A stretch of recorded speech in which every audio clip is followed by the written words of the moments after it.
One. Hello, everybody. Welcome to the Welsh Republic podcast, episode 125 today. And I am here with my guest, Lydia. She works for a very good podcasting company. Sorry, a very good podcasting podcast, which is called DD Geopolitics. They're very good. They do very good work when it comes to Russia-Ukraine politics or when it comes to international politics. Anyways, ladies and gentlemen, please welcome our guest, Lydia. How are you doing today, Lydia?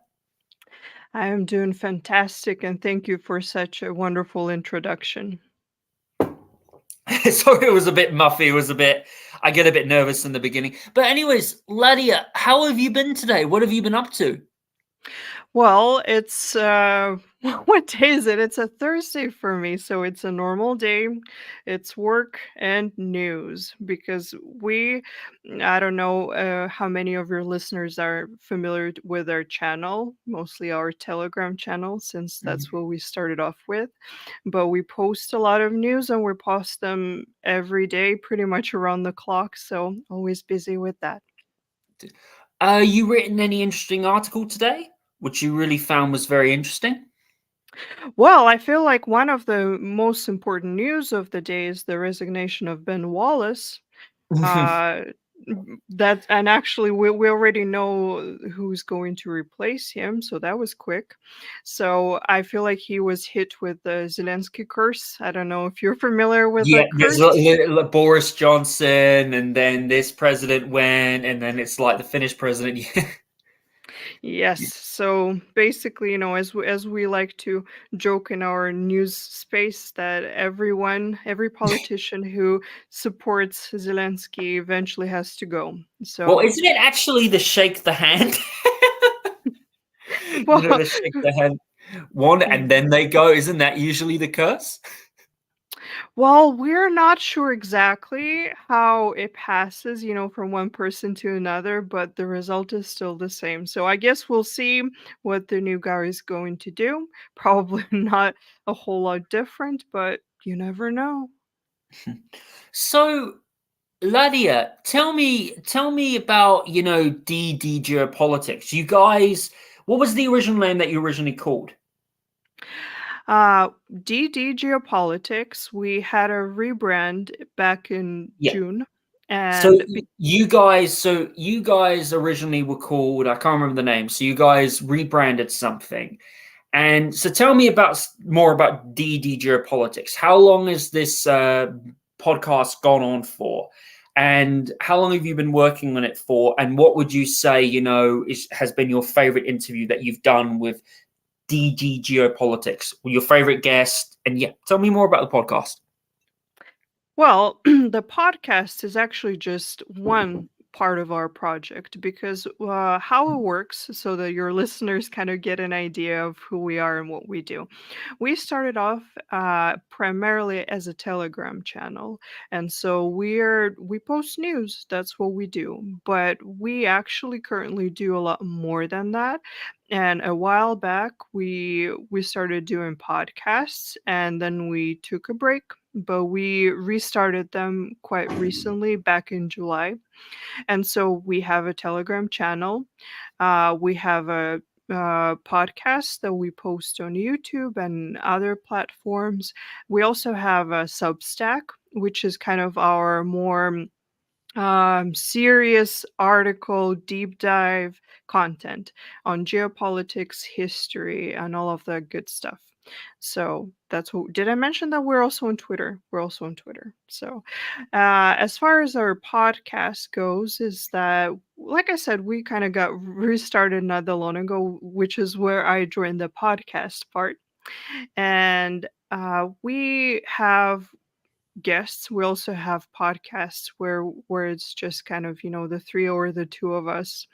And I think, well, it's always difficult to pick a favorite, but if I had to choose, I think my favorite podcast that we did, my favorite guest, and no offense to all of our other wonderful guests, was with Igor Lapatnok, who is the director of Ukraine on Fire. I don't know if you're Yep, familiar I've with that. seen it. Very good documentary. Very good. That's with Oliver Stone.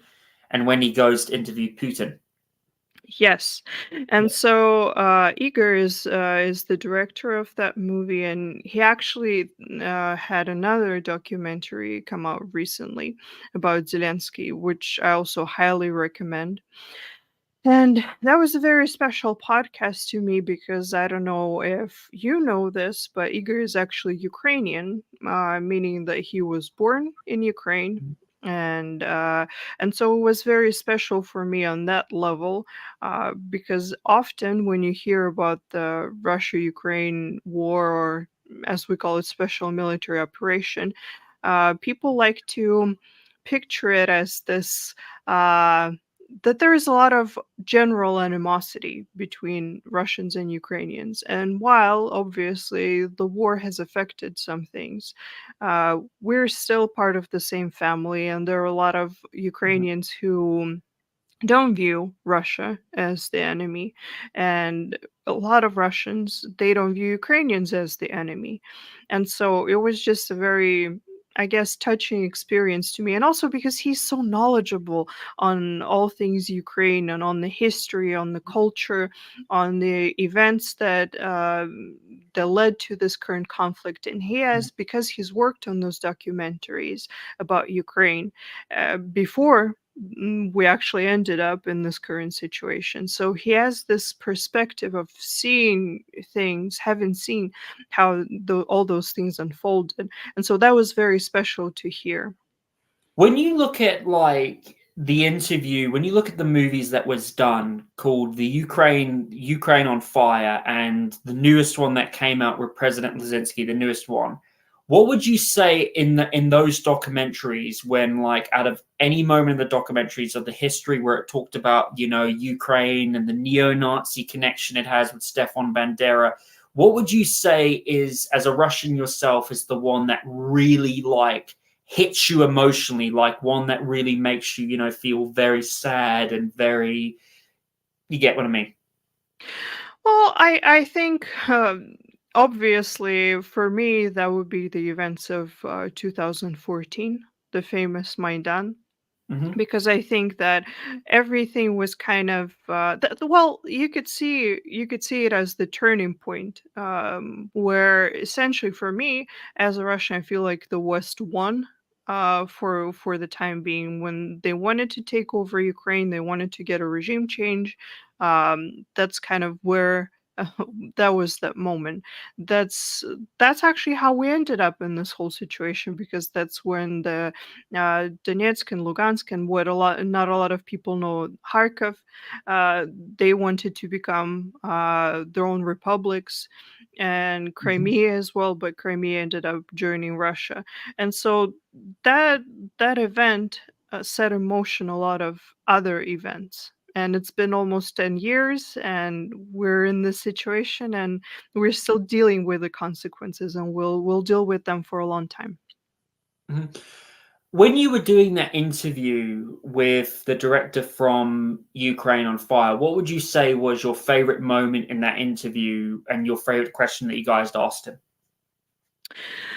I think more than anything, actually, I just enjoyed listening to his perspective on Ukraine and the history and how Ukrainians perceive themselves. I highly recommend everyone go and listen, because to me, actually, the most enjoyable part of any podcast is not even asking the questions, but just sitting there and listening to smart people who actually know more than me talk and give their perspective. Because I often, sometimes I even have those moments on the podcast where I forget that I'm on a podcast, because I'm just so into it and just listening to it. And so it's hard for me to kind of, pick a specific moment or a question, because I felt like the whole interview just flowed so well, and he gave so many just very interesting historic insights, and what it was like working on those documentaries and why he made them. Well, Yeah. I guess, maybe that's the part that kind of struck me the most, because the way he I might not quote him perfectly, but the way he phrased it was that the one of reasons why he wanted to work on those documentaries as a producer and as a director, because he also produced other documentaries about Ukraine, was the hope that maybe by doing them and opening up the eyes of the people in the West to these issues, to these Mhm. events, they would be able to maybe prevent them. And when we say prevent them, we mean, the current situation, the military operation that we're dealing with right now. And I just felt, as a Russian, when he said that, I kind of felt sad because, be, because he tried and many other people tried, but in the end of the day, we are where we are. Mhm. So, with like the Russia Ukraine, situation right now, I saw like Tucker Carlson come out in an interview. I think it was this Adam guy, and he said that Russia and Ukraine, he has a feeling that Russia and the United States could potentially end up in a hot war. And I saw apparently there was an article on RT News where there's potentially rumors that the CIA might put a coup on President Zelensky, because especially when you look at the amount of like Ukrainians that are dying in the war, there was also a protest that was done lately of people protesting against Zelensky to stop the war because it's killing a lot of innocent children. A lot of innocent men are dying. You're getting like old men who are being recruited, on the streets of Ukraine and Kiev. Some disabled men. It's absolutely insane. How do you see like the war, in your opinion, ending? Do you think like it will end with a nuclear bomb? Do you think there'll be a nuclear bomb that will go off? Do you think that, President Zelensky will be overthrown by a military coup, by his own people, especially with, the outrage we're seeing from his insiders? Or do you think that he'll just surrender? How do you see it ending? Well, that's kind of three questions in one, so let's kind of tackle them one at a time. First of all, as far as Zelensky, I personally don't think that it actually makes much difference who is the president of Ukraine, because we know for a fact, and maybe to some people it's still a surprise, but I think most people understand that he or his government, they are not the ones who are making the decisions. And so in that respect, in my opinion, it doesn't really matter whether they managed to overthrow him or replace him or whatever else, because the powers that decide on the course of the conflict, they are essentially not in Ukraine. So that's one.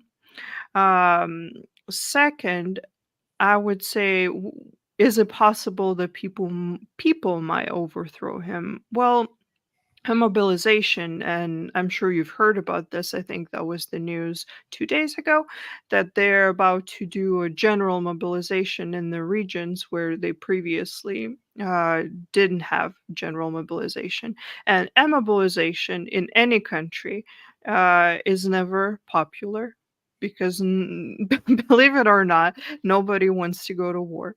And so I expect to see more dissatisfaction and more unrest, because I'm going to be direct here because I am Russian, but the Western media lies about the Ukrainian losses. But anyone uh, who doesn't follow the mainstream media and also who's able to analyze the facts knows that Ukraine is sustaining terrible losses. Mhm. And so and if we think that we, as people who are outside of Ukraine, understand it, they for sure understand it. People in Ukraine, they did this survey, I think I read, to where, one of the ways how you judge the losses during a military conflict in a country is that you question people. You ask them questions. Do they personally know someone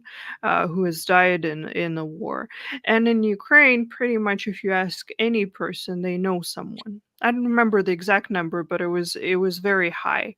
And so obviously for the people there, the morale there is not high. People understand that this is a conflict that they cannot win, and I feel like even those who for some reason think that they still can win. They also have no desire to die. And so I can't imagine how that recent decision of Zelensky would be popular. As far as negotiations, we know that the Ukrainian government they made it a law where they're not allowed officially to negotiate with Russia, at least with the current Russian government. And but that can be changed because that's the beauty of laws. You can pass certain laws, but then you can also make different laws. So I guess we'll just see. But again, to kind of emphasize my point. The Ukrainian government does, what they decide is actually kind of irrelevant, because it all comes down to what the U.S. decides. Because all Ukraine is, it's pretty much a globalist state controlled, by the bankers and the oligarchs. It's really sad to see that, And Lydia, did you see that, that Lazinski was asking Joe Biden for like $5 billion was for him to have another election in Ukraine?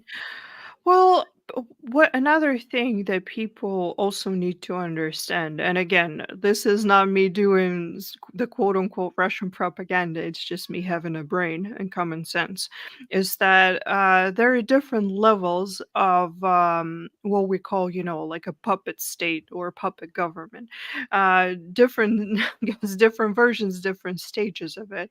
Before this conflict started, we could say that Ukraine was on the more, normal side of the puppet states, meaning that I'm of the opinion that it was largely controlled by the West. Let's make it more general, but still, they had an economy, they had a government, they had something of their own. Since the conflict started, if the West actually withdrew its support from them tomorrow, they effectively have no economy. They cannot pay pensions or other, social subsidies to their people. Uh, so basically, their current state exists because the West finances it. And anything else?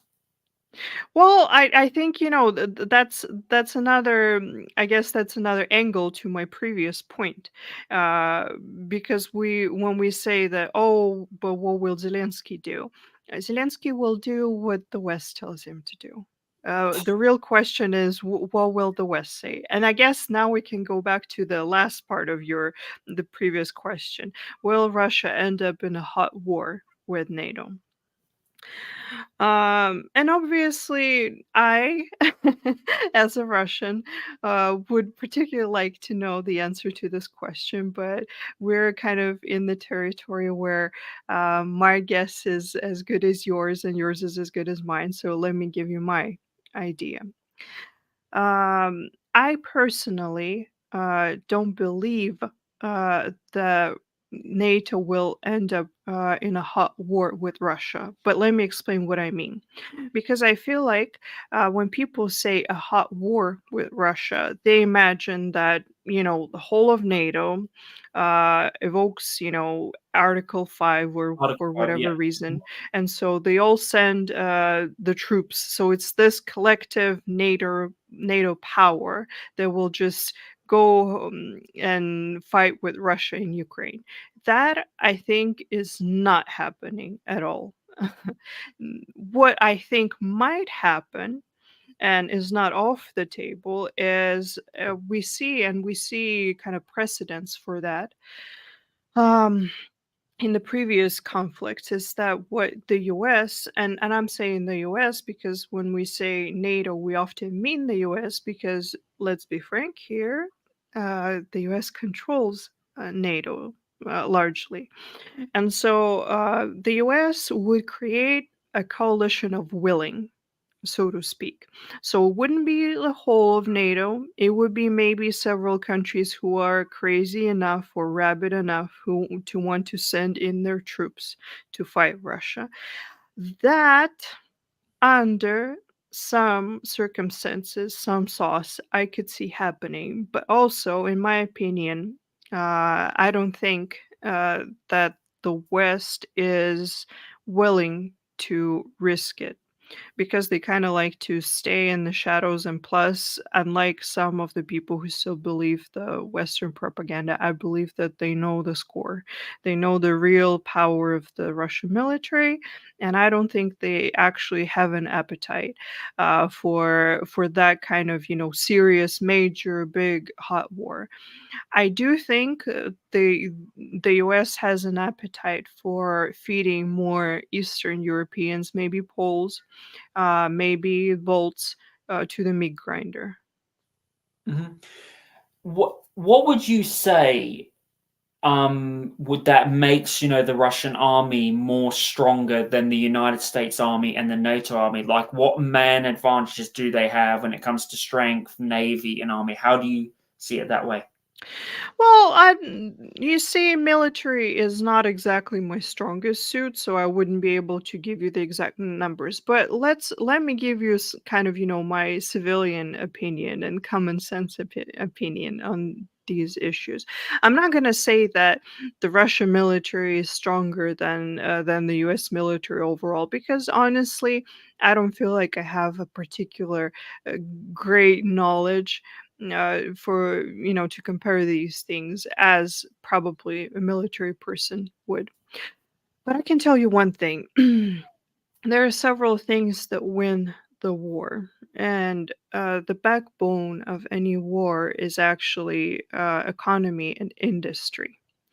And so Russia has great industry, and it tends to be kind of maybe looked down on in the West. They say, "Oh, Russia's industry is not that big," but Russia's military industry And is they will superb. accuse Russia of having like old Soviet, like a lot of Westerners will say there's old Soviet like army stuff, which is ridiculous.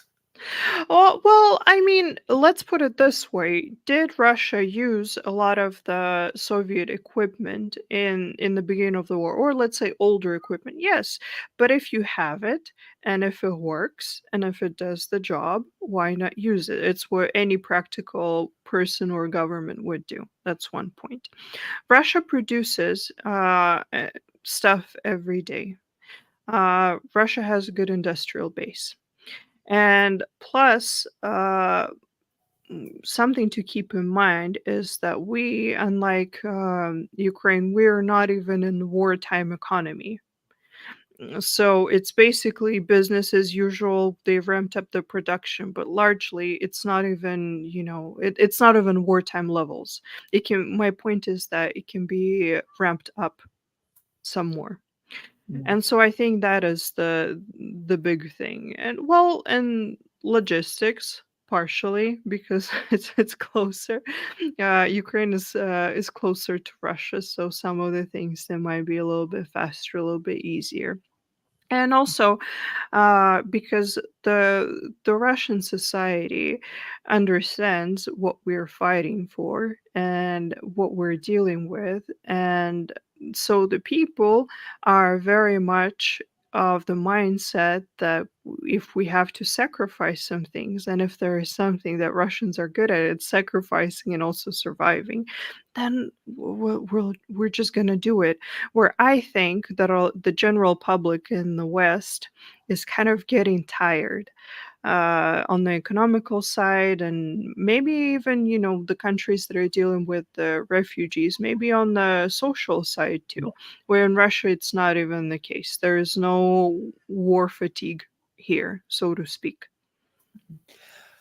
When I look at that, when I look at that situation right now, w- um, we obviously saw, Prigozhin die in the airplane crash. What is your opinion towards that? Do you think Prigozhin, because a lot of people accuse Putin of killing him, which I don't think is true.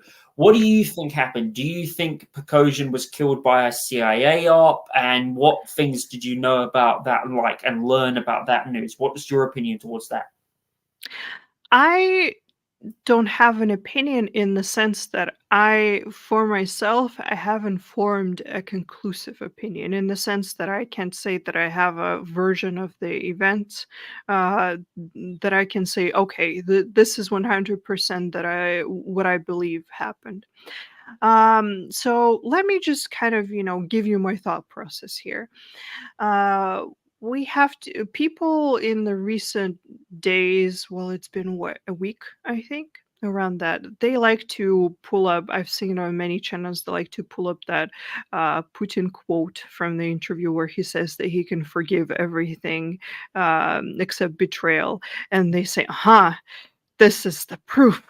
So, which to me is silly because I think that if you ask most people what they can forgive, I feel like most people would say, and it wasn't a recent interview. And so, if you ask me what is something that I can forgive, I'll probably give a close answer. It doesn't mean that I would go and kill someone uh, if they betrayed me or something. So, to me, that's not proof. Also, if we have to ask ourselves when these things happen, who benefits from this? And I don't see in any way how Putin or a government would benefit from this politically or otherwise. Because effectively what happened is Wagner has been, under control. Things have been settled, and so why do it? I mean, another thing for me is that let's be frank here. We are in a wartime, and Prigozhin is someone who goes to various hotspots around the globe. If you want to get rid of someone, what is would you want to do it in this way?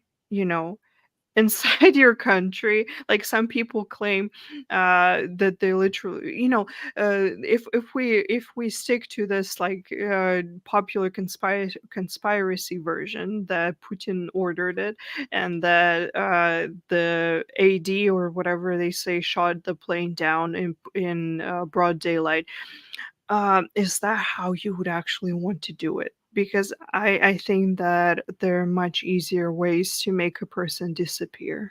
Okay. So to me, that is too risky. That that does not sound like Putin to me at all. So, however, who benefits from it more? And this is, like I said, this is not me saying that I'm correct. This is just me kind of thinking logically. I can see the West in Ukraine benefiting from it a lot more because then it gives you this opportunity to carry this narrative that Putin is this murderous dictator who will Mhm. kill everyone who dares to disagree with him. So that's one. That also helps to sort of propel this narrative that Russia is a political mess, that we have people fighting with each other every day, different, factions and whatnot. So it creates But then this you look in the idea. Ukraine parliament and Taiwan parliament. I mean, they have got people fighting in their parliaments a lot of the time, especially in Western democracies. Yeah, but here, it's not the case, and actually, not for the reasons why people think it might be the case. And so, to me, just purely logically, the West slash Ukraine slash, somebody else benefits from this situation, from creating this narrative and this picture much more than Putin does. So that's why I personally don't subscribe to the idea that it was somehow murder that Putin ordered. So, a lot of people, right, in the Western media, a lot of them portray Russia as a dictatorship. They think Russia is a third world dumb. Its political system, like you said, is very corrupt. But from what I've heard, some people say that Russia is actually a federation democracy. It has different multicultural people living in it, their own rules. How does the political system work in Russia? Like, in your experience, does it have elections? Does it have elections? Is it a federal democracy? And what would you say the one thing that makes the Russian political system better than the Western political system? Well, that's a difficult question, but let's kind of unpack it. I mean, Russia is a democracy. With this, let me say, Russia is not perfect. Neither is any country. And also, it's kind of funny to me that often when people like to accuse Russia of being undemocratic, they like to use, I guess, several examples. So let me kind of comment on each one. So, first reason why people say that Russia is undemocratic is because we've had one president in power. Well, more or less, there was kind of Medvedev a little bit there, but still, Yeah. That was in Putin was in. 2012. That was, I think, Yeah, 2008, 2012. Yeah. yeah, but Putin was still in the picture. So they like to say that Russia is a dictatorship and not a democracy because we've had one president. Well, let's put it this way, for like one person in power in different capacities for over 20 years.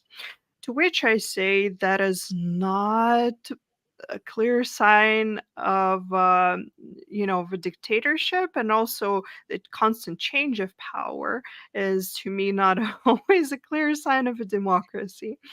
It can give you an illusion of democracy, but no more than that. Basically, uh, if people want to see one particular person in power, and if people think that that person does a good job, and we can actually see an example of that in the Western countries. I think even the U.S. had some presidents who were in power for quite a long time. That was Uh, before, yeah, that was before what's it called? Franklin Roosevelt in World War II changed the Constitution to make it only have two terms. I think it was one of Yes, the but amendments. Yeah. but before that, that was the case, and Americans like to say that they were always very democratic. So that's one. Countries, I think that was Finland. Another example, they also had a president that was in Mhm. power for a long time.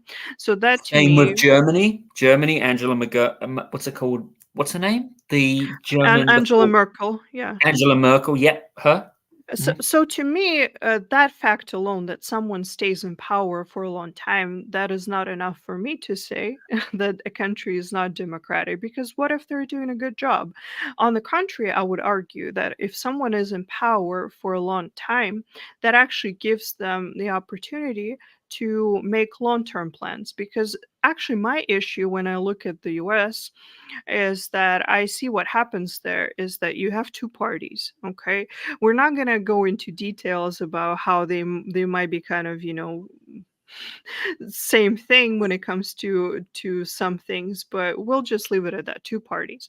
But what you see happens every 4 years is that you have a person who comes into power, and like with any job, they oh, let me rewind a little bit. So every 4 years, every term, when they have elections, the person, well, the people who try to run for to be the next president, they kind of try to run on whatever the opposite of the things that the current person was doing. Okay, so that's one. And so they come into power, and because they ran on this platform, they try to they have to start doing things differently. So, for example, when Trump was in power, he wanted to make the U.S. more energy independent. That was the idea. Okay. And so then they got Biden, and Biden is like, okay, we're not doing oil, we're going green energy. Okay. For years, but the country changes its course. Does that sound something that is effective? Nope, it's not. Exactly. That's my thought. As an outsider, and then so the person comes into power. So the first year they kind of try to figure out how this whole thing works and maybe make some changes. Then they have maybe 2 years, like a year and a half of actually trying to make those changes, which in my opinion is not enough for any type of long-term change. And then usually the last year and a half, they're busy trying to either stay in power if it's the end of their first term, or maybe help someone from their party become the next president. And so to me, that just sounds like a lot of political games, but not enough substance for the people. Does it make sense? Yeah. Mhm. And so so to me, I don't subscribe to the idea that constant change of power is a good thing or that it's inherently democratic. So that's the first point. Another thing that people like to say that Russia is a dictatorship because people are not allowed to speak up and whatever else. Let's put it this way. Well, I like to say that if they think that Russians don't speak up, I don't know who they've been talking to, but Russians are some of the most critical people, critical of the government, critical of different things. Russians speak up and criticize all the time. We have a lot of activists who like to get into direct contact with the different politicians on the local levels and on the federal levels, and they try to push for some things. And people are very active in voicing their opinions. And trust me, our government listens. It's not a perfect government because I don't think that any country can claim that their government does 100% what they want, but our government does listen. Another thing people like to say, well, in Russia, you can't even protest. I can tell you in my city, we had several protests just this month. You just have to organize them. People protest against some construction You also have in. to get a permit, right? A permit. Yeah, yeah. Yeah. People like to, they protest about some construction that happens locally in the places where they don't like it. People protest against some other things. It's a real thing. Um, but then what I usually say to people, but okay, but if we look at France, if we look at other countries, when people go to protest against the pension reform that they don't want, it's supposedly a democratic country. Why do they get beat up? Yeah. If Definitely. Like in France earlier on this year. Yeah, and so to me that's also another inconsistency. Recently we had a person in our chat who was asking me the same questions and arguing that Russia is a dictatorship, and he used a video from my city, which is actually why I know of person. It was a man. I think it was early last year, and he uh did this what is it called in English? Well, basically he just stood with a blank piece of paper in downtown and he protested against, I don't know, I'm guessing against the special military operation. So, and what you saw, and so people, it's actually not the first time when someone sent me this video and they say, aha, but you see, so he was standing there with a blank sheet of paper and the policeman came and took him away. And I'm like, no, that's not what happened. Because if you see there, he was standing there with a blank piece of paper and the policeman came up to him and said, asked him very politely in Russian, what are you doing here? What is the purpose? And he didn't really give them an answer. And then they asked him, do you have a permit? What is the purpose of this protest? And could we see your documents? Okay, which I think, fair questions. And he gave them the documents and they checked them, and so they asked him again, do you have a permit and what is this for? And he didn't really answer. And they asked him very politely, we will ask you to and by the way, that's back from the COVID days, but we actually have local, it's like a decree, it's not a law, but it's a decree, temporal, that because of the Like COVID and local stuff. elections. You mean local Yeah. elections? Yeah. Oh, well, it's a local decree that because of the pandemic, because of COVID, all the protests, they had to be so you basically had to get a permit. So that's the decree. And so they quoted that decree to him and said, sir, because of this local decree by a governor, we ask you to please, stop. And then he didn't, and then only after that, they actually took him away. Okay. And so they didn't beat him up. They didn't yell at him. They didn't just, come up to him and grabbed him and threw him in I don't know, in the car or anything A like that. gulag. Yeah, but that's what I mean, because to me, that's normal. Okay. I can also give you another example, personal example. I actually know some people who can be qualified, as we call them, Russian liberals. And so they are people who are openly against our government, who actually went to various protests. I don't know if you're familiar, but that back in 2000, I think 21, we had huge protests in different cities in Russia, in support of Navalny. And so I personally know people who went to those. And do you want to ask me what happened to them, where they are Oh, now? go ahead. Yep. Go ahead. Go ahead. Yep. Well, nothing happened to them. They're living in Russia. They're working jobs. They're not in prison. They didn't even get fines. During the protests, they got detained. They were taken to the police station. They were questioned, and then, like after a couple of hours, they were let go. I'm giving you these examples, and also, to you and to our listeners, so that they get a perspective. Now, I can understand that there are people who will say, "But no, the police, the government shouldn't intervene. People should protest whenever they want." I get, I respect this opinion, but I just want to give this perspective to say that what they tell you in the West about how people get just thrown in jail, sent to labor camps or whatever for simply protest is not true. So, Lydia, when you look at the United States, one problem is a lot of people are worried about the United States. So I've had people on my show, and I've spoken to. Do you know the girl from RT News? What's her name? From the Convo Couch. The Convo Couch. She's one of the main news Oh, anchors. Sorry, I can't pronounce her name.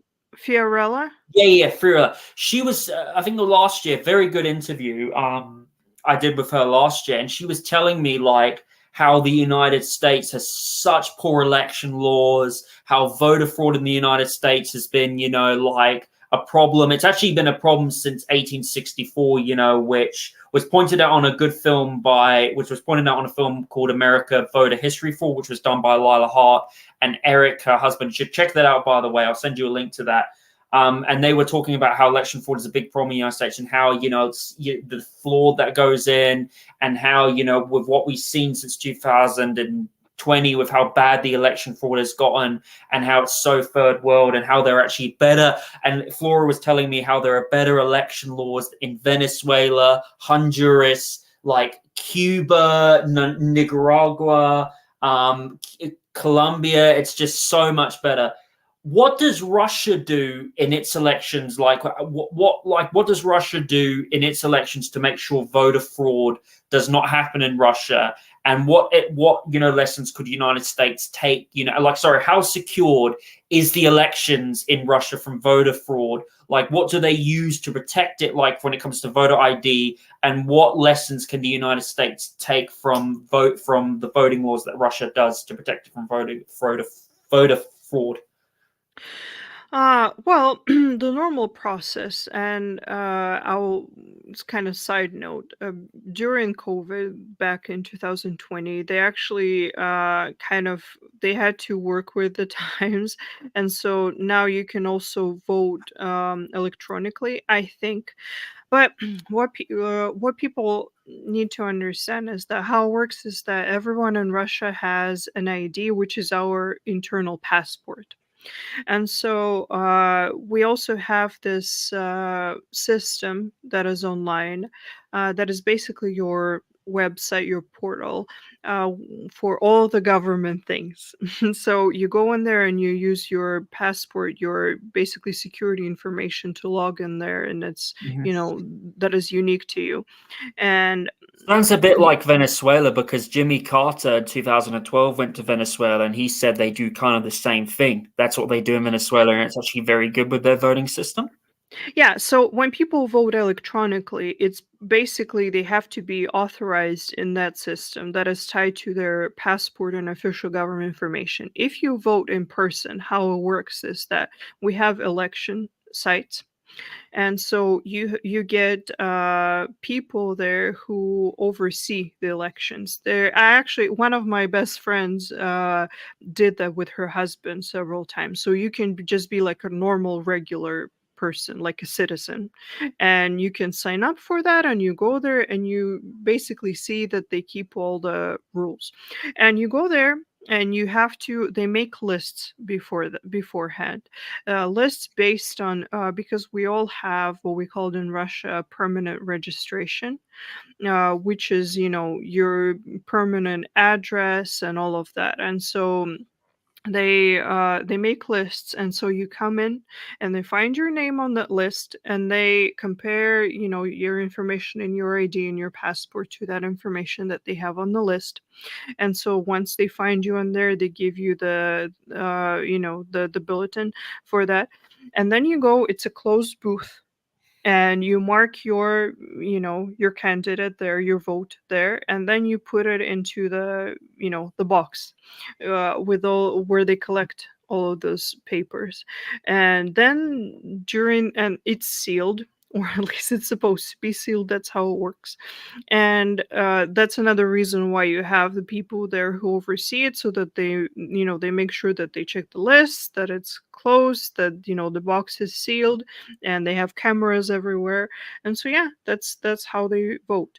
So as far as how, let me put it this way, every country has corruption. Every country has some issues.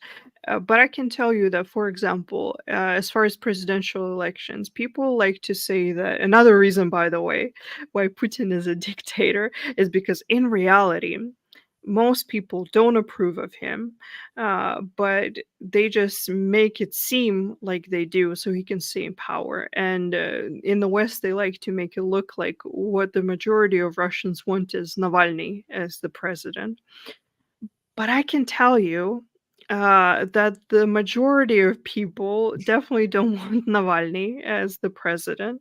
That's for sure. And in my experience, from what I see, how people vote, and what we generally see as the result of the elections, you can see that they pretty much match. Would you say is the one thing that really annoys you about like the United States laws of voting? And how would you fix the United States voting system? Well, I'm actually not that familiar with the US voting system. That's a that's a funny thing to discuss too, because, you know, I, and some people might be disappointed in me because I don't know enough about Oh, the that's US fine. That's all good. voting Well, system.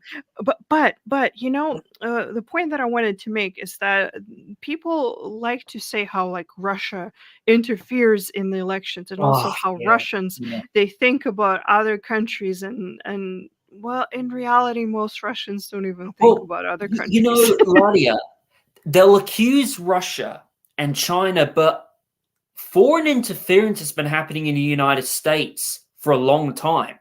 You know, whether it's like the bankers, you know, in whether it's the Rothschild or Rockefellers, Israel has a lot of influence on the United States government, like the UK does. And like if you talk about foreign influence, it's been happening since like 1913 and 1871 from the act of like from the Federal Reserve Act of 1913, where you know Woodrow Wilson met with, you know, Rothschild bankers from England to bring in the Federal Reserve Act, which brought on income tax. And then you've got the Act of 1871, which, you know, formed the District of Columbia, which pretty much, you know, where the United States at that time after the Civil War was bankrupt and needed to make a deal with foreign bankers to help itself out in a way. So if you think about it, they'll say, oh, Russia and stuff like infrastructure, but foreign influence has been happening in the United States probably since 1871 and 1913. Even in the Civil War, it's just like, oh, it's insane. Well, see, and I think that we collectively, as a mankind, you know, that lives on this planet, I think that we would be healthier if we just accepted that every country has its problems and also its unique ways of doing things. Can I also make another point that just came to mind Yeah, about the go. whole Russia is not a democracy? I think another perspective that I would like to give to people is this.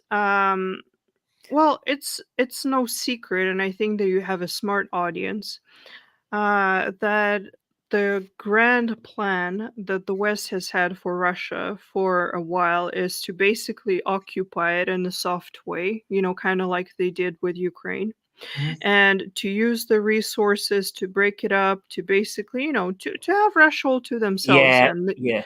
Mm. and they almost succeeded in the 90s, which, by the way, in my opinion, is one of the main reasons why the West is so angry at Putin, because I'm someone who still remembers the 90s. And by the way, shameless self plug, but if we actually did a podcast about the first half of the 90s on our channel, so Yeah, if yeah. So, like in the 90s, I saw. Sorry, did I interrupt you, Lydia? you didn't, but we can go back to the 90s, but Yeah, go ahead. Yeah, go ahead. let, Sure, yes. let, let me Sorry. let me finish my thought before I lose it, because I like Yeah, talking go to ahead. you and I like talking in general, and we're gonna end up in weird places. So let me Yeah, keep my sorry thoughts. about that. So Go ahead. Yeah.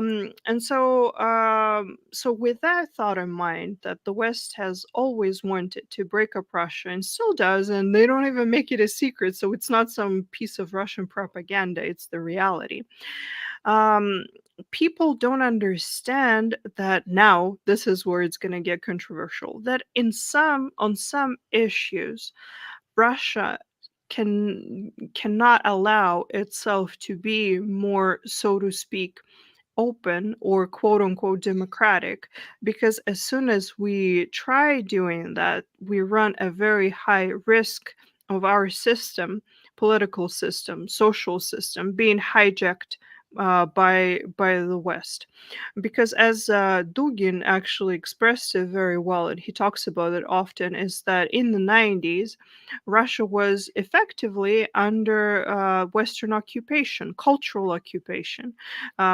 We had oligarchs who were financed by the West, and the West was using our resources, and the people were not doing that great. And so that's, I guess, another angle that I want people in the West to consider, is that Russia cannot relax on some issues. Um, because we know we just run a very high risk of being hijacked by the West. Like, an example that I can give is the recent LGBT laws that we had. Mm. Did Russia as a society actually need those laws, to protect against the LGBT propaganda? I don't think so, because the Russian society is very much, live and let live. We have LGBT people. I actually know several people who are very openly gay, and there is no problem. They have no issues for the most part, because people don't care what you do in your private life. But the thing is that in a lot of instances, that whole issue, the LGBT issue, is what the West uses to push its agenda on a specific country. And so you see what I'm saying? A lot of those things, they're not coming, I guess, organically from the Russian society. They're coming because as a response to certain aggressive policies that the West pursues towards Russia. Mhm. When you go back, like to the time of the 90s, right, and how Russia at the time and the collapse of the Soviet Union, which was happening, when you go back to that time, and like for you, Putin obviously came in. Like, how did Putin take Russia from like this third world dump to an economically thriving country that has so much potential, that has become very developed? And what would you say was like, especially how he kicked out a lot of, the bankers and the Rothschild influence, in the Kremlin at the time? What would you say, like, was Putin's greatest achievement from turning Russia? Like, what do you think, like, how Putin did it, and what would you say is Putin's greatest achievement ever as president?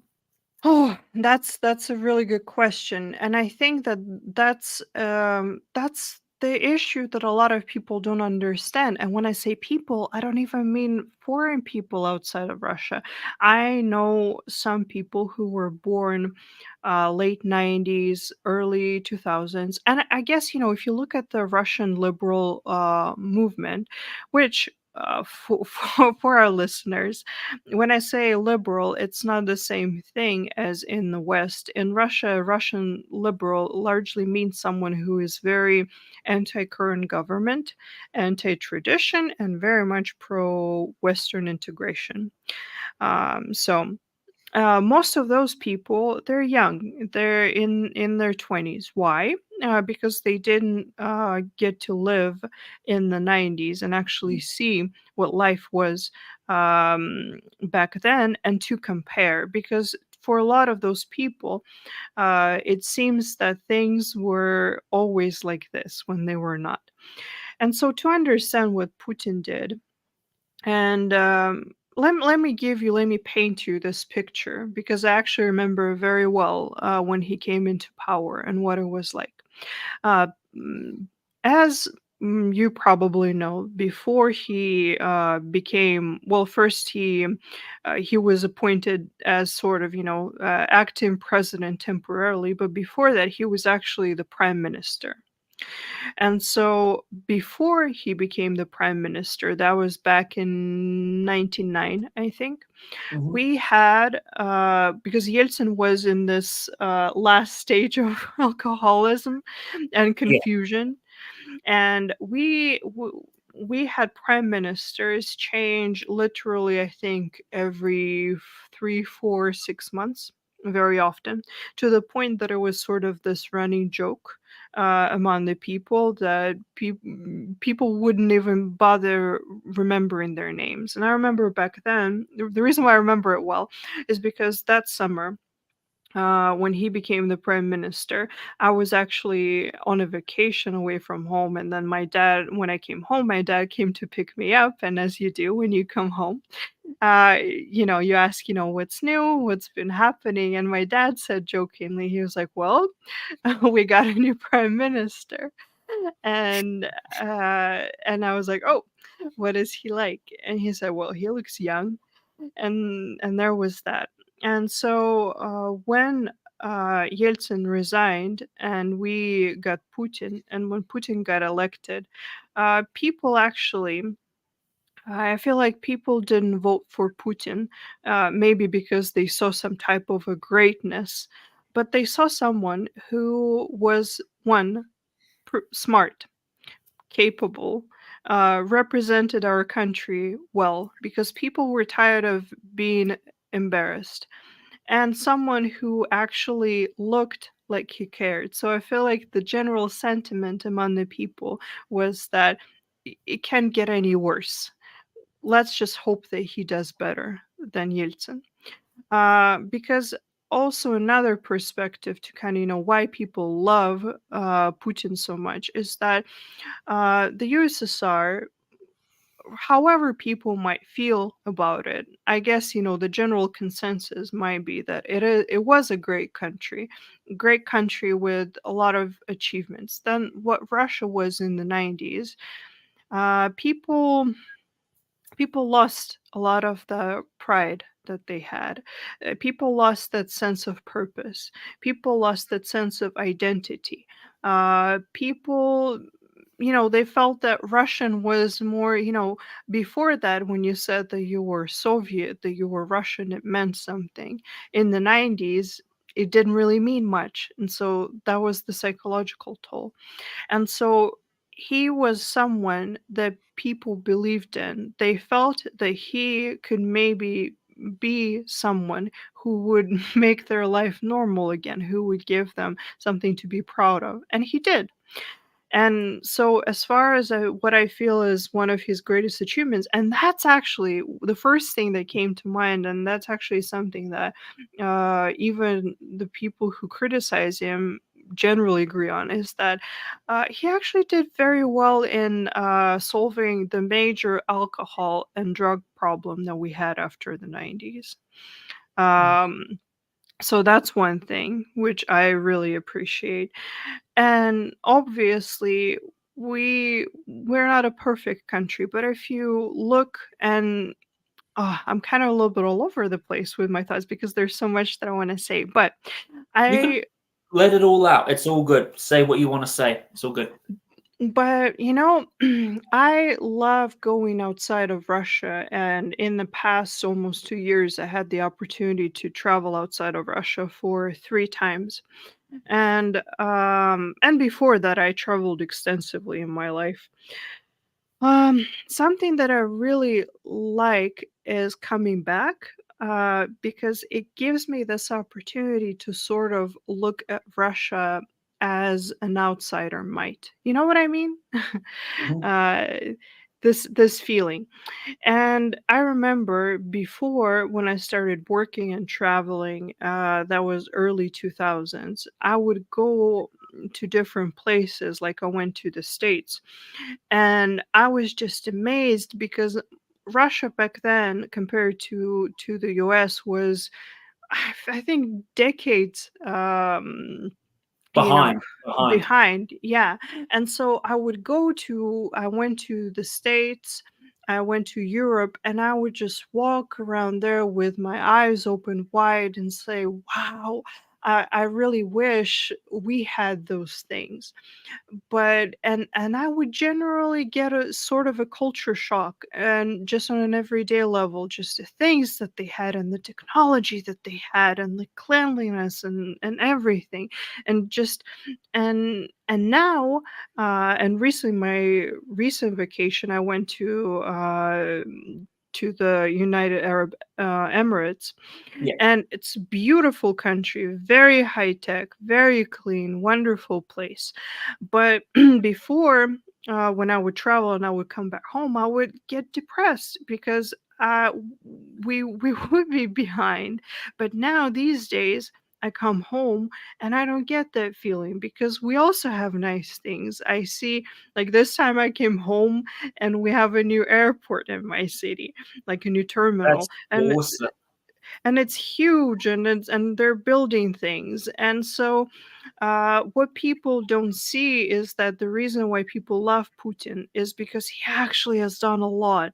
And also, I think that it's a little bit unfair when people compare Russia to some of the European countries because they're a lot smaller, and it's a lot more difficult to get things right and perfect and in order in a place that is Russia, because it's so huge.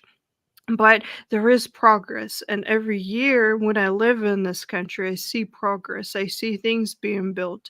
I see life getting better.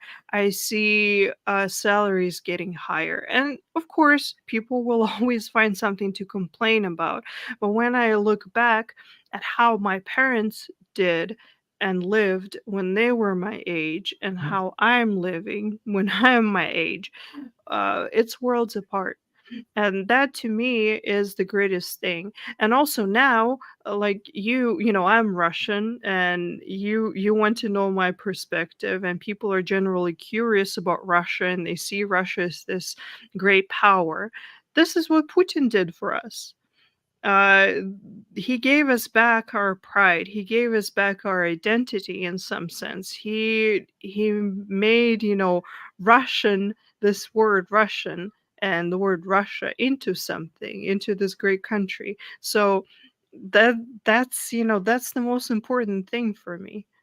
Someone brought up a comment here saying two comments. Sorry, I can't pronounce your name, mate. Sorry about that. He says this: I went through the Donetsk airport in 2013. It was gorgeous. Breaks my heart to see what happened to it after all these years of fighting.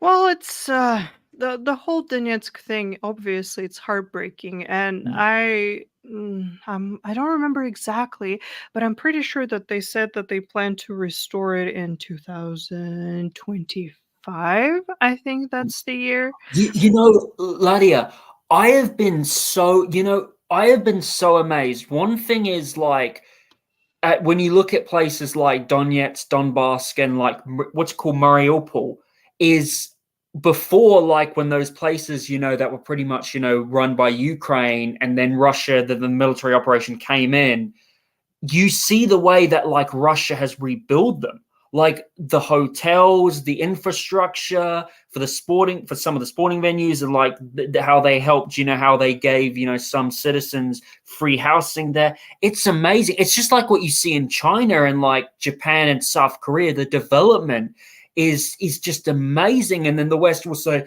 oh, Russia, is destroying these once amazing city. Oh, it was better under Ukraine, when in fact it wasn't. It's incredible, like the infrastructure that Russia has done to rebuild these places. It's amazing. Well, even if you look at Crimea and you can find Yeah, videos. Crimea too. Yeah. Yeah, and you can find videos that the citizens, the people who live there in Crimea made. There is this funny video. It's on our Telegram, which is why it made me think of it. Is that I don't remember exactly when that was, but Zelensky he spoke. Uh, at some type of event, doesn't matter. Well, Zelensky spoke and he said, he was very dismissive, and he said, Russia, what has Russia done in Crimea? What good has it done there? Does it look like Dubai? Does it look like New York or anything like that? And someone took that video and made a compilation of what Russia has done there, built there. And the biggest, well, not the biggest, because there are a lot of lies, but one of the major lies that the Western propaganda pushes is that the reason why uh, Russia attacked Ukraine is that because Ukraine was this prosperous European democratic country, and that Russia was this, mortar with orcs and dirt and no toilets and no whatever else, washing machines. And so that's why we wanted to take over Ukraine so we get a taste of that civilization, which is not true. I mean, I've had a toilet my whole life, believe it or not. So, and Yeah, an there's a indoor one. quote that some people say that like only 25% of Russians have toilets, which is, oh God. It's not true. I mean, don't get me wrong. Like, I'm not trying. I think that I, as a Russian, I'm very fair. My country is not perfect. We do have poverty. We do have some places that are better off than others. It comes partially. I think it's due to several reasons. One, like I mentioned before, the sheer size of the country. Two, because Russia has been pretty much on this, Russia has been developing for the past 20 something years after the 90s, where, everything was destroyed. And so we actually haven't had that long of a time to get things right. And I think we've done pretty well for ourselves. And the third, of course, is the human factor. Obviously, uh, there is corruption everywhere. It exists in Russia. But fun fact, every week, when I pretty much every day when I read the Russian news, you read the news of like this official was is being investigated for corruption. So something is being done there. Okay, corruption does exist, but our government actually tries to do something about it. And like I said, comparing to what we started off with, I think like we've done pretty good for ourselves. By the way, I've got a person here called Lori. She runs this amazing. You should definitely try and get her on the DD Geopolitics. I think she would be a great guest on your show. She knows a lot about, United States politics history. Hi, Lori. Hello. Sorry, I was just saying hi to her. Hi, Lori. I'll send you some of her stuff. Yeah, but yeah, Okay. Lydia, what would you say is your favorite holiday destination to go to in Crimea? And what would you say is like, your favorite food from that destination?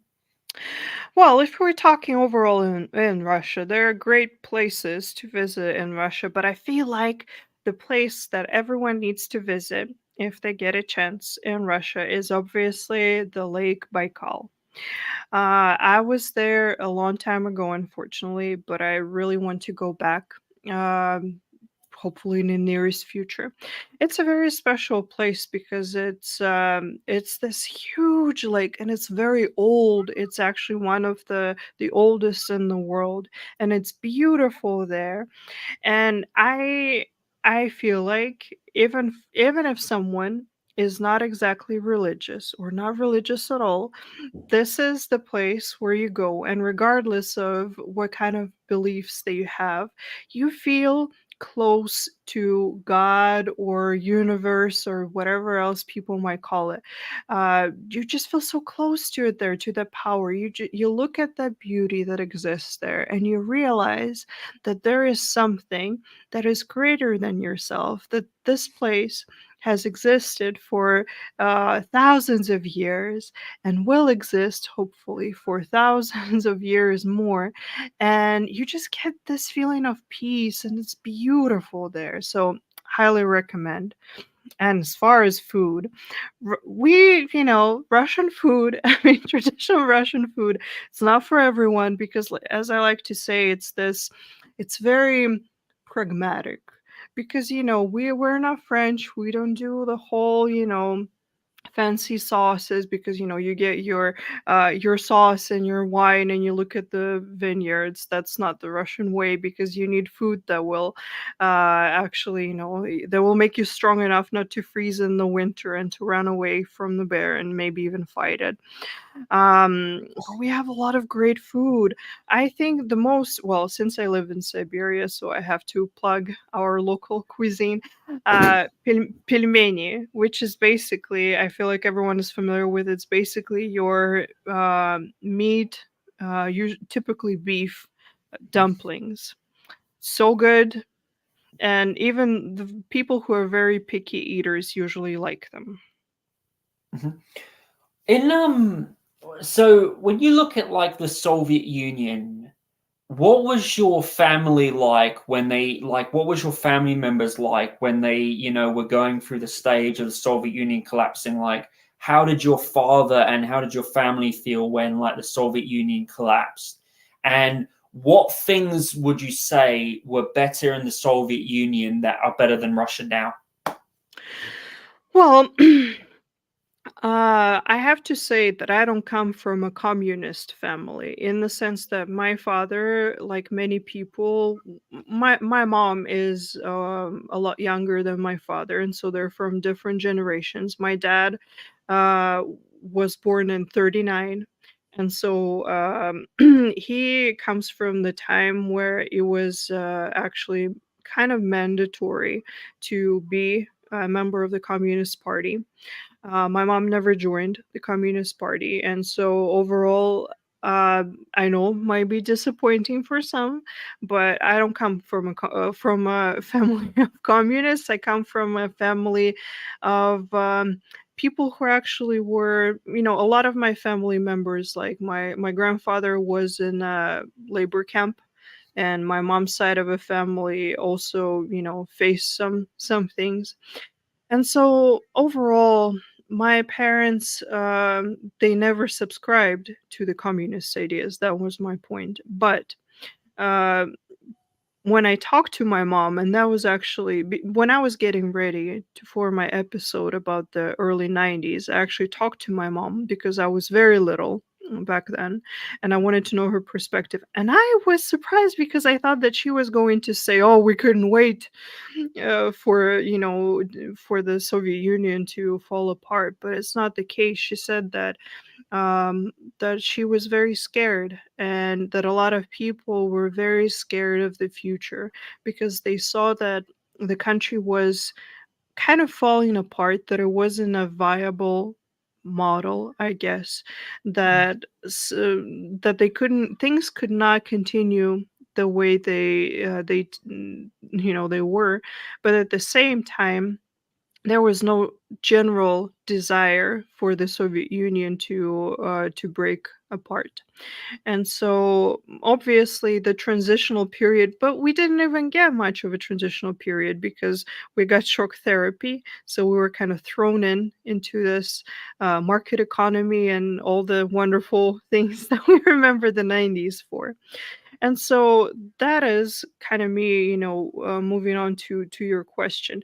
I think I think the greatest thing about the Soviet Union and what a lot of people miss is that the sense of security, because even though someone might argue that it wasn't a good life, though debatable, but there was a lot of comfort knowing that you went to school and you knew what life was like ahead of you. You knew that you would for sure have a job. You even knew how much you were going to get paid.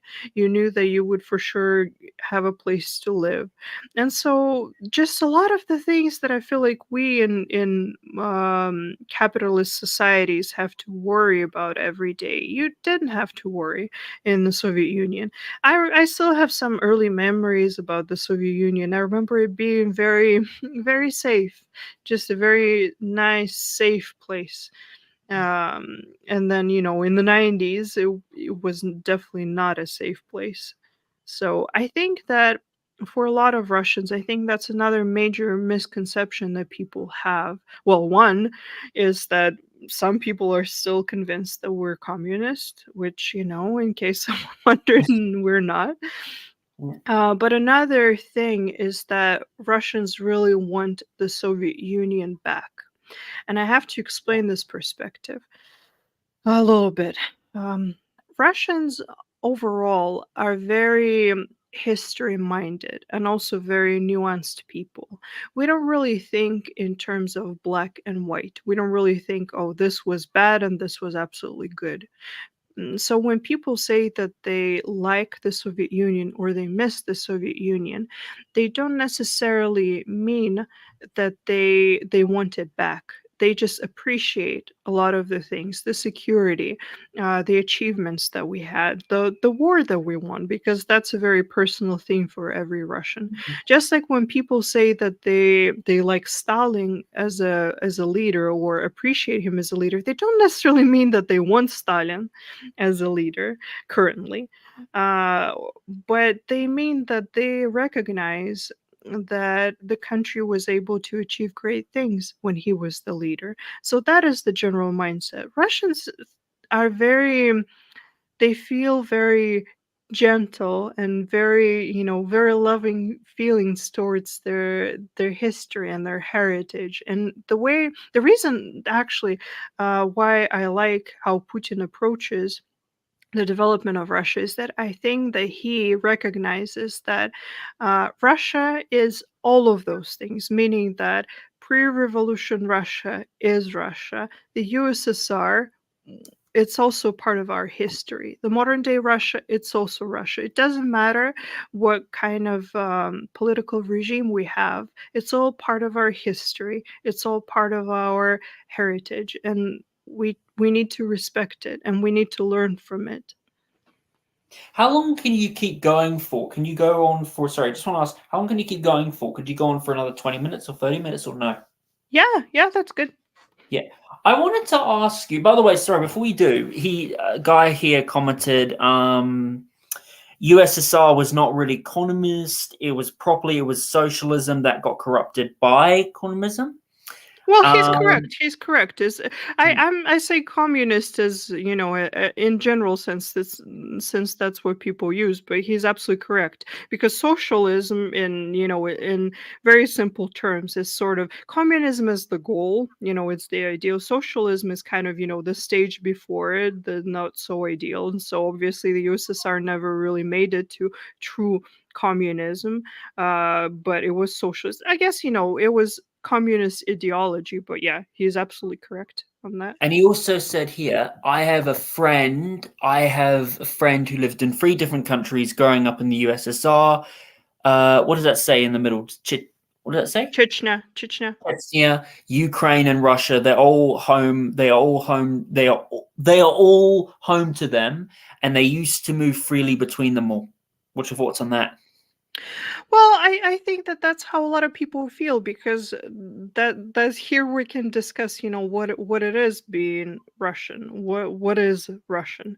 Because Russia is a multicultural state. We're a country that historically had a lot of cultures, and so I am Russian. If you ask me what I am, uh, that's what I would say that I am, and I look the part.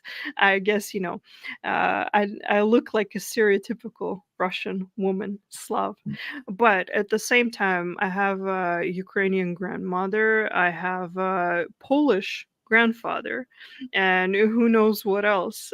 Just judging by some of the features that I have in my family, we also have some Asian sprinkled in there somewhere down the line. And so that whole sentiment, I mean, people did live in various areas of the USSR. People still live in various areas of Russia and move freely, and different people live in Russia, and we all kind of try to get along, and we're pretty successful at that for the most part. My good friend Laurie has very two good comments, and then that other guy who has another very good comment. Sorry if I can't pronounce your name. I'm really sorry. I apologize for that. So Laurie said, is that Khrushchev? Khrushchev, right? Khrushchev Khrushchev. lied about Stalin. And then she says, everything we Americans were taught about Stalin in the post-war World War II era was a lie. And then this guy says, Khrushchev did a lot of whitewashing. History is easy to rewrite when you have the power to. What is your opinions towards that? Well, we know that after Stalin's death, they had, in Russian we call it развенчание культа. In English, I guess, because during Stalin times there was this cult of his personality, as some people call it. After he died, a lot of people kind of tried to dismantle it, and so yeah, definitely, uh, in different historic periods, history might be taught a little bit differently, which, an interesting point to me, because one of my friends, American friends, asked me a good question once. Asked me, how is history taught in Russia? I mean, what is your kind of I guess he wanted to know, what is the party line? what what is the approach? And I was in school quite a long time ago, but I don't think that it changed much. In Russia, the way history is taught is largely, how do I put it, in a more factual way, meaning the sometimes, of course, it might depend on the teacher, but on a lot of the issues, and for example the Soviet issues, people don't necessarily try to make it emotional and say that someone was bad, or this event was bad, or this event was good. They kind of try to approach it in the sense that this is what happened, these are the things that led up to it, and these were kind of the benefits of this situation, these were the problems with this situation. That's it. And then you kind of can draw your own conclusions, whether you think, someone was bad or good, or what they did. And so with Stalin, I'm not perfectly familiar about how Stalin is talked about in the American system of education, but I Oh, think they will be. Well, I'm not really a fan of Stalin too, but they say he was a dictator. He threw people in the gulags and like, oh god, all that stuff. Well, let me put it this way. As someone whose grandfather was, in fact, in a gulag, and some Oh wow, people might say, and my father and his brother, they were okay. nice. Let me explain this That's whole not very nice to situation. go in a No, gulag. they were not in the camp, but like the way it usually worked is that because my grandfather was in a camp for a political. It was a political case, quote unquote. Basically, he was in a camp for a joke. That's what it was. Because I know that we're approaching kind of a sensitive subject, because I know that there are a lot of communists, modern day communists in the West, who really like communism as an ideology and really like look up to Stalin. And I'm not even, I'm not going to disrespect it or argue with it. But I find that sometimes there is this black and white thinking in the sense that they say Stalin did everything right, or I have a more measured approach. There were problems with things, but obviously he was a great leader who did a lot of great things. He was a man for his time. But back a little bit back to my family, because since I started, I can explain the situation. So because it was a political deal with my grandfather, typically the families, they were well, how do I put it? They had certain limitations put on their rights. For example, his family, so my grandma, my father, and his brother, they were not allowed to live in big cities. So over a certain population. And so, for example, even when my dad was a student, he had to live outside of a big city and travel to the big city to go to school, to go to university every day. And so there were things like that. And so, which is why, since I do have some personal family history, to where someone might say that I might not be exactly a fan of the USSR, but even I recognize that some things had to be done. And also, how do I put it? The way I like to look at those things, and any political systems, there are different levels uh, of looking at things. We have kind of the bird's eye view, okay? So we look at the USSR, and people like to say, well, it was a great country during the Stalin time. Look at the industry, look at the science, look at the war, because we won the war. And then when you go to the everyday person level, things might look a little bit different. You know what I mean? Yeah.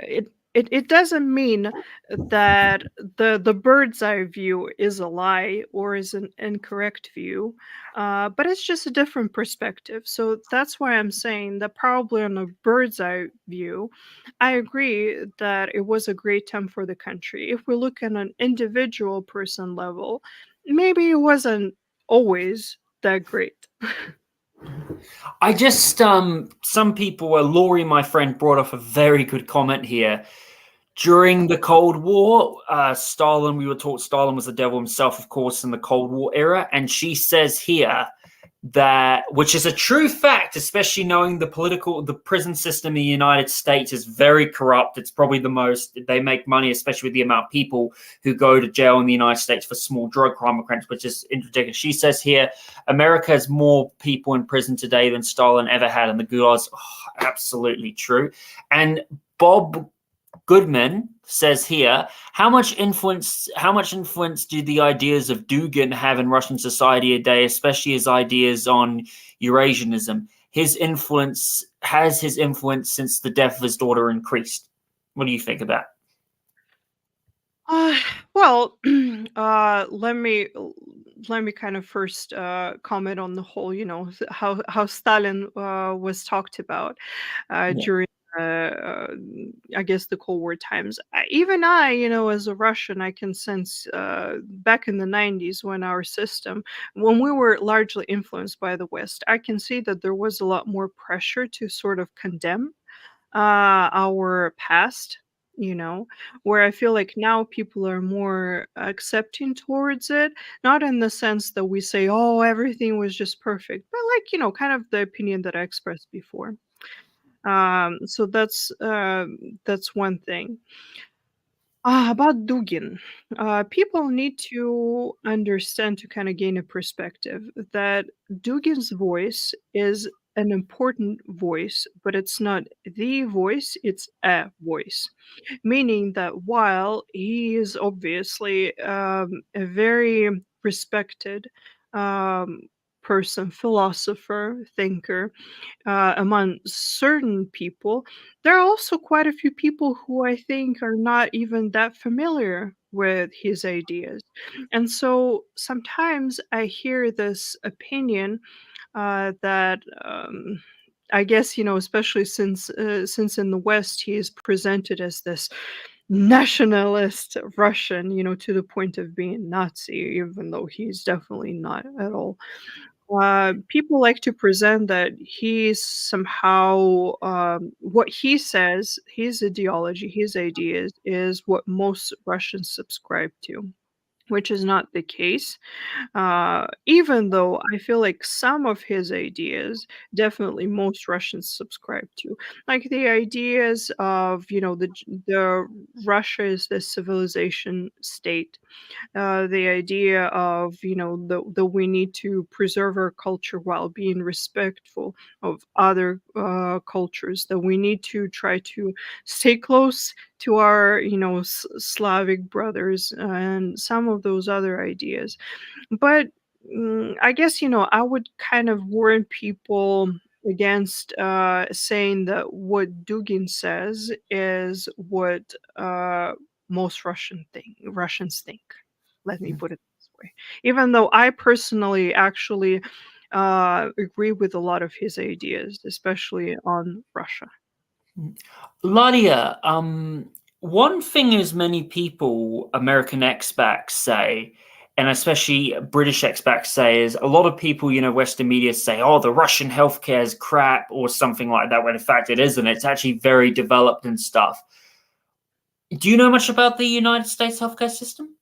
I just know that it's very expensive because I haven't actually lived in the States for a couple of Yeah. years, and Yeah. I was very lucky to be healthy, and so I didn't really have to I just deal wanted with to it. come back to that. When you see like the American healthcare system now, and especially with how like the United States economically is broken, especially when you've got so many people dying from overdose. There are people, who are not being able to, who are the United States, who are not being able to afford their medical bills. There's a lot of people who don't even go to see the doctors when they have an injury because they got medical bills, which are pretty much, very expensive and very overturned, especially when the United States does not have healthcare, is one of the only developed countries in the world that don't have healthcare. When you compare like the United States healthcare system and the Russian healthcare system, what makes the Russian healthcare system better, and how is it free, and how do they do it free, and what do you recommend and do you think that the United States should have healthcare like, the Russia should, like free healthcare? Well, let me again. I might not be a specialist on the healthcare system, but I can give you just the everyday person perspective. So I think that would be enough and helpful to your listeners.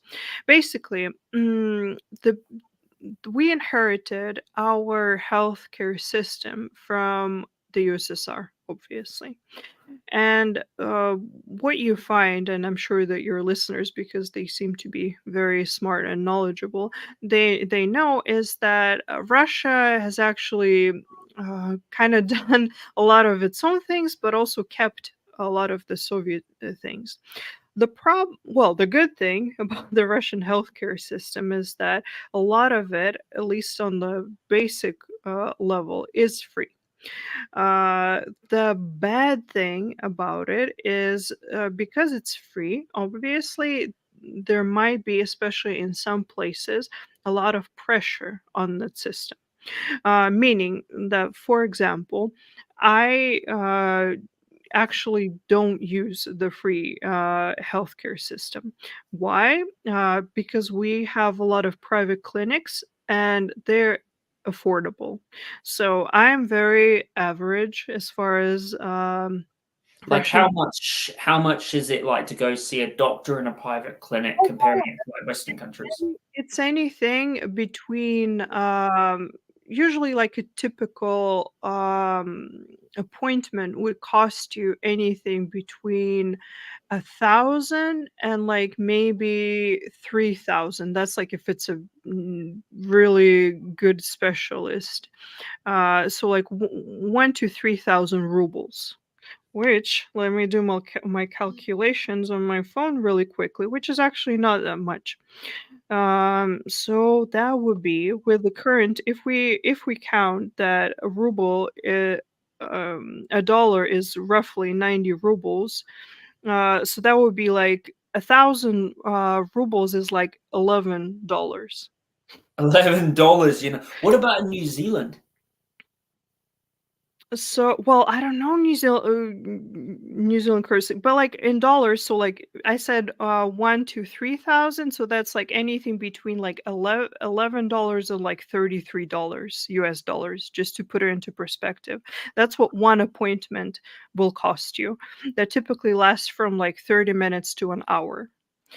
And so a lot of people, most people I know, they go to private clinics because, like I said, it's affordable, and they use the government, the state healthcare system for some of the basic things. Like, for example, if I wanted to mix and match, I could maybe get my lab tests, some of them, done in the free healthcare system. Okay. Yeah. And then I could use them and go to a paid specialist. Does it make sense? So you can do that. Yeah. Sounds a bit like New Zealand here. In New Zealand, what we do is if you want to go to the doctor will just give you, like you just pay the doctor's fee and then he'll give you the lab test or a blood test. You just go in, free, done. Yeah, and it might be like the reason why I don't use it, actually two reasons. One is time, because I know that I could maybe see like a general practice doctor for free, but it's much easier for me not to go there because I would have to go there, I would have to schedule an appointment, and it would have to be like a set time. Where in a private clinic, I can go and it can be in the morning, it can be in the afternoon, it can be in this day, it can be the next day, so it's just easier for my schedule. So one for me is convenience. Another reason, because I know that there are people who are maybe less advantaged. So for me, I can't complain. I'm comfortable middle class, so I can afford to spend money on a doctor if I have to. But there are people who can't afford that. So if I can, I'd rather go to a private clinic and do that. And that's gives doctors more opportunity to help those who don't have that money. Okay.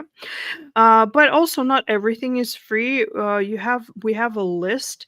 There are there are a lot of things that you can get for free, and then there are things that you can still get cheaper than if you wanted to do them in like private clinic. But I feel like that's where it gets wonderful, is that you can get a lot of surgeries for free. For Comparing that absolutely to free. what, Lydia, what would you say is your friends like who live in America? What would you say, like comparing that to the American healthcare system? What would you say, like from some stories you've heard about people saying the American healthcare system that really frightens you? Well, to me, I feel like because here we're kind of spoiled, because here people go to to a doctor for everything, Yeah. literally. Like you get a cold, you go to a doctor, so you can get a sick leave for your job if you need to. Like you have, I don't know, like your hand aches, you go see a doctor. Mhm. You have a like a basically people go to doctors for everything. But like you Sounds like mentioned New before, Zealand. Sounds like New Zealand. yeah, yeah, because it's either free or it's affordable, so people take advantage of it. And where I find that in the States, people typically, and I can understand why, like you said, they don't go to the doctor until like they absolutely have to. And also another thing that is very different, that made me think, and also that is kind of strange to me, because I had how many? Three surgeries in my life. Nothing too major, but still. And one of them was like a really minor one. So basically, they did the surgery. They kind of watched me for like 3 hours, and then they let me go. Okay. But the other two that I had, even though they were kind of not that serious, I stayed in the hospital for a week. for a week. And that's actually very normal here, to where they in the state clinics they will do surgery and they will keep you there for, like, if it's something minor, for like a day or 2 days or 3 days. If it's something like a little bit more serious, for a week, they can keep you there for longer than that. Where I hear that because it's expensive in the states, people get stuff done and they're like, boom, you're out, because they can't afford to stay. And to me, I'm like, well, but that's kind of risky, because what if something goes wrong? Like, because here, you stay in the hospital and they come and check on you like twice a day, and they run tests every day, and they give you different, like, you go through like different procedures and stuff. So like they're really watching you. And also something that I love, and I don't know, probably no Russian doctor will be listening to this podcast, but shout out to the Russian doctors, because they're amazing. They're so thorough. Like, you come in, some of the best experiences I had, like, before I had a surgery, I had to get like permission from the general practice doctor, and usually it's more of a formality. You go in and they kind of ask, if you they look at your lab results, they ask you some questions. So I'm like, oh, we're gonna be there for like 5 minutes. She's gonna look at my lab results. She's gonna ask me a couple of questions and be like, okay, go do your surgery. No, we were there for an hour, and she gave me some recommendations, and she asked me about things, because they're so thorough. They're just amazing. Wow, it's incredible, especially when you look at countries like Cuba, Venezuela, and they get told to be third. Even like Colombia and Venezuela and Cuba have free healthcare. And the fact that United States doesn't have universal healthcare is just, it's ridiculous. It really should have it. Lydia, coming back to this. Now, as we all know, Donald Trump right now is being indicted, which, of course, I'm not a fan of Donald Trump. I used to be, but I'm more of a libertarian now. But, of course, I think the indictment thing is absolutely ridiculous. When you look at like the current state of the United States, like being 30 trillion in debt, collapsing infrastructure, very big fentanyl crisis, a border crisis that is just completely out of control, that is just apocalyptic on apocalyptic levels, crime over the roof, inflation just hitting that place, and potentially the United States dollar collapsing, which could lead to Weimar levels of inflation. When you look at the United States right now, how do you see the future of the United States? Do you see, like, just by your knowledge, what you can do the best in? When you look at the United States right now, with the way it's collapsing, what way would you say, like, with the United States right now, especially like how the Biden administration is arresting a lot of people, like independent journalists, just speaking the truth, whatever, which is very insane. When you look at the United States now, what would you say, like, when you look at the United States now, how would you say it's similar to the collapse of the Soviet Union in a way of how that collapsed? What would you say similarities, and how do you see the future of America doing? Do you think there's going to be civil war, or do you think America will climb out of this somehow? Well, actually, the last time when I was in the US was a long time ago. That was back in 2009. And I have to say that I will always have a very special place for the US in my heart. Well, your listeners can probably hear what kind of accent I have. It's not a British accent. I have an American accent. That's because I used to be a translator, and for a pretty big portion of my life I worked with Americans, so still have quite a few of American friends, and actually I have a lot of love for America and Americans, for the everyday people. There's definitely a lot of things to love about this country, which is why I can say that it creates a little bit of internal conflict in me at times.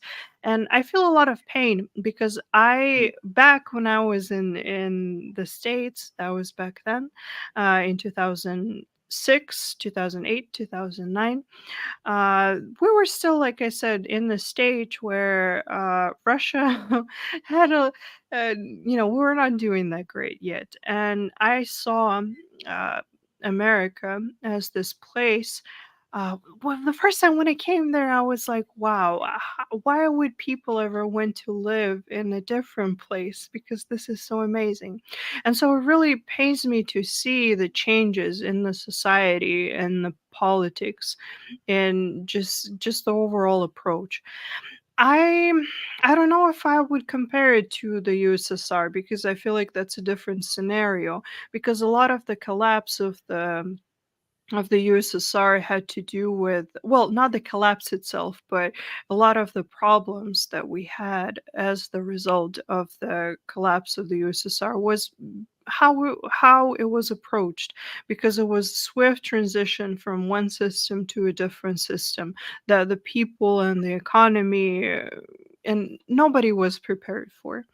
I don't see it being that way in the US. I know that it's a very popular topic right now to talk about what people think will happen to the US.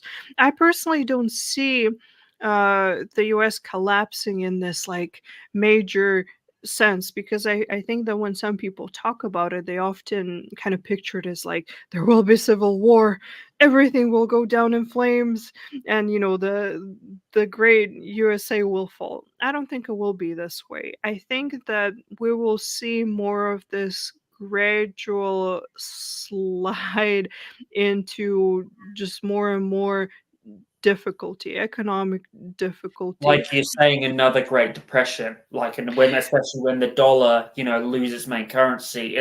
When it loses the main currency when it loses its status as the main currency of the world, which is going to happen.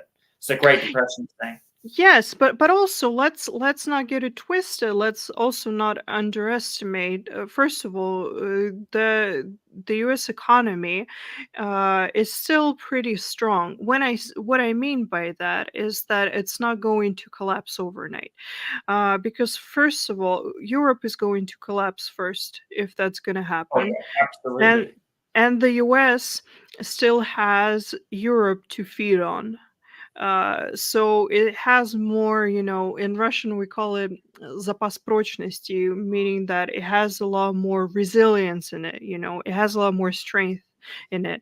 And so I don't feel like it's going to be like that. And even that's why I'm talking about this gradual slide, because I think that the US still has, it's going to sound horrible, but I know this from having lived in in a society that was kind of collapsing. They still have a long ways to go before they hit the rock bottom, and it's going to be slow. It's going to be painful. It's people a lot of people, they won't notice it immediately, but I feel like it will be this like slow downward spiral. Be like the Roman Empire. Yeah, I feel like a lot of people compare like the collapse to America, like the fall of it, like being the fall of the Roman Empire. By the way, Laurie got a really good quote. She's been on my show before, and she talked about how she had long-term COVID. She says, this is coming back to the medical industry in America. She says, I'm American and I have $1 million in medical debt. Wow, that is absolutely insane to hear that, Laurie. And speaking about the United States going downhill, this guy says here, if only the average American would wake up and see the society collapsing about them from the weight of corruption between politics, corporations who are running them to the ground, which of course meant basically, which he's talking about, the Rothschilds, the Rockefellers, BlackRock, the District of Columbia that controls the United States, which has been that way since 1913. And then he says, also, the American institutions are all corrupt: government, justice system, police, banking. There is no section, no can be advised. You get what I mean? And then he's like, this is not even talking about the problems of foreign policy. It is really, it's scary, Well, can we keep talking for 12 minutes? Are you okay with that? Or Yeah, we can keep going. It's okay. yeah. When you like see like, what is your opinion like on, like I said, Trump's indictment and like how that is very scary? What it Oh, like with Trump's go yep, w- well, it is very scary because if you think about it, it's kind of the irony that what the West accuses Putin of yeah, doing, they are essentially doing themselves. That is the crazy part. exactly. Mhm. Because again, this is not me saying that that Russia is absolutely perfect, but see that is the thing. The way Russians think, they say because Russians are very much aware of the problems that we might have. If you talk to a Russian and ask them to to talk about some of the things that they feel that Russia could improve on, you could have like a 5-hour podcast. I feel like, but um what's funny to me is that we don't like the hypocrisy because a lot of the times when the Westerners come to us and they say, well, Russia is this terrible and undemocratic place, we're like, okay, well, let's say it is, but look at you, you know. And so on a more serious note, it is a problem because I, as a Russian, I don't really care about Trump because he's not my president. It is not my Yeah, country. I don't have to have an opinion on him. And I'll even say, again, this is my personal opinion. I largely think that from a foreign policy perspective, it doesn't really matter much to us who the U.S. has in power unless they somehow get someone yeah, completely sane, because either way they're either going to go after us or they're going to go after China or they're yeah. going to go after both of us, because Trump is essentially he's still America first. He's still very much Many people also like to point out in my like, and I agree with this, that he really was the one who actually did start another Cold War. He started a new Cold War with China with a trade deal, and then like, especially how a lot of people say he also bought and yet go after Mexico. Yep, you're right about that. That's true. Especially how he blames Mexico, and then like also at the same time he also is bringing up back the Red Scare mentality, because you probably saw, Lydia, that Donald Trump like recently said he wants to ban Marxists, communists, and socialists coming to the country, which is very hypocritical of him to do that. Especially when he's for freedom of speech and all that.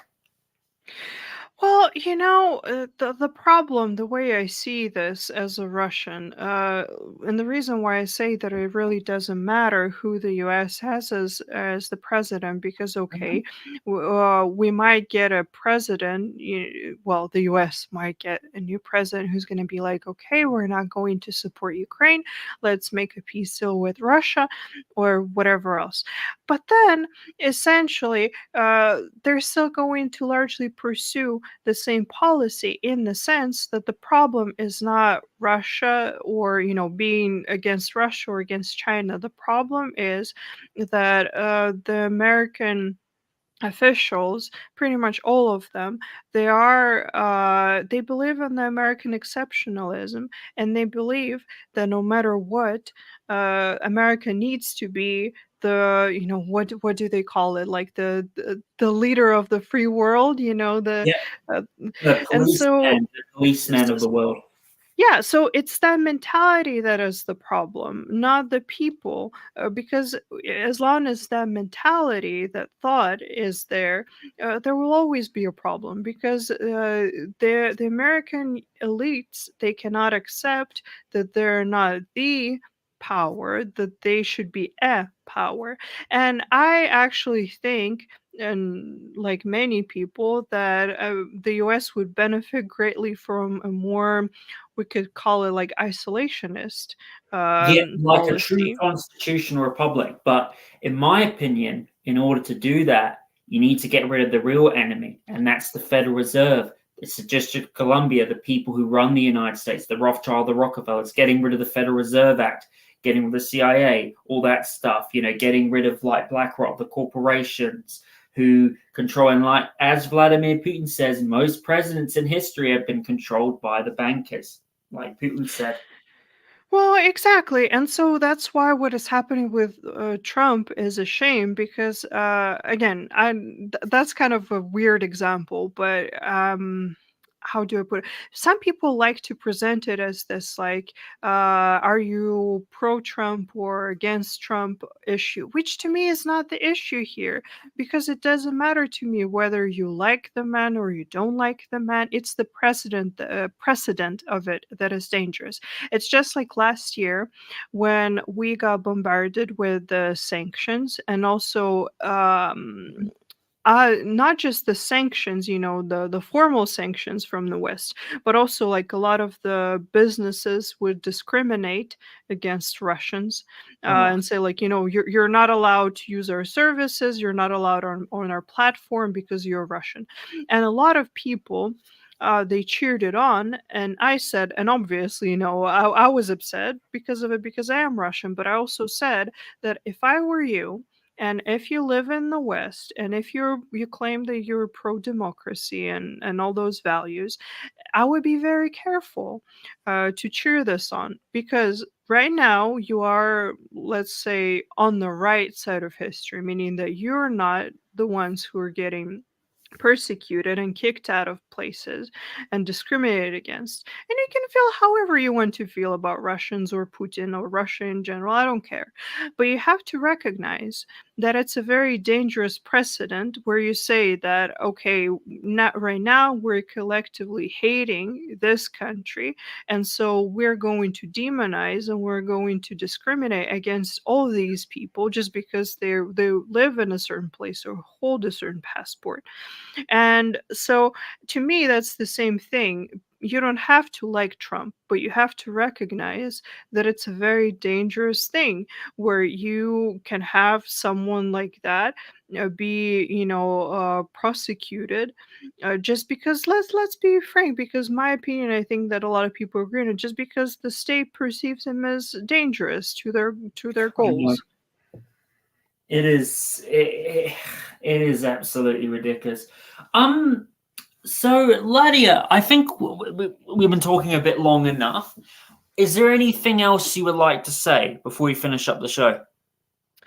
Yes. Well, first of all, I would like to say thank you and thank you for listening to me. I think that I've maybe rambled about some things, but I hope that it was enjoyable for the listeners. And as always, I just want to say, don't be pro-Russian, be pro-common sense, because sometimes that's actually, short story that I'm gonna say, because sometimes we get random people on our channel and they come into our chat and they say, is this a pro-Russian channel? And I always say, well, which, a legitimate question, but I always like to say, in the way I always have it in my head, I say, this is not a pro-Russian channel. This is a pro-truth channel. This is a pro-common sense channel. Because you don't have to love Russia. You don't have to agree with everything that Russia does, but you have to be able to see the truth about some things and the truth about some of the actions that the West has done. And so yeah, so that's what I always encourage people to do. Don't be pro Russia. Uh, just look for the truth.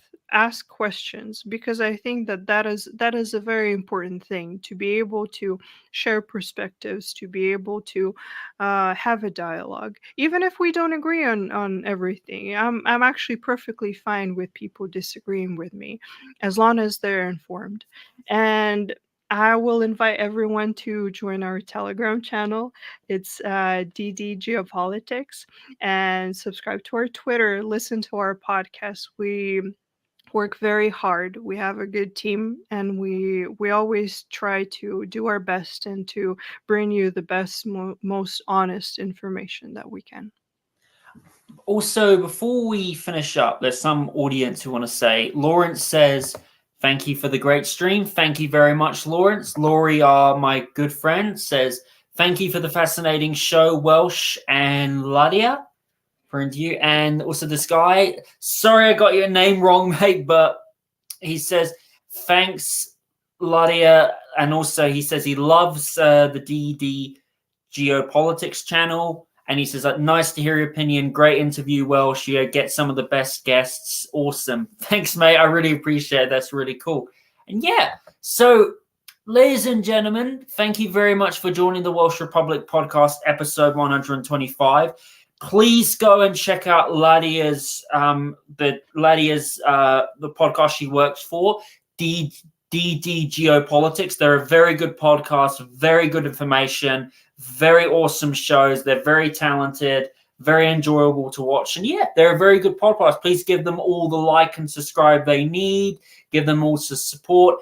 And yeah, and remember, everybody, to never give up. Also, please remember to give this video a like and subscribe. And yeah, thank you very much, everybody. Thank you, Lydia, for coming on again. And take care, everybody. God bless you all. Bye.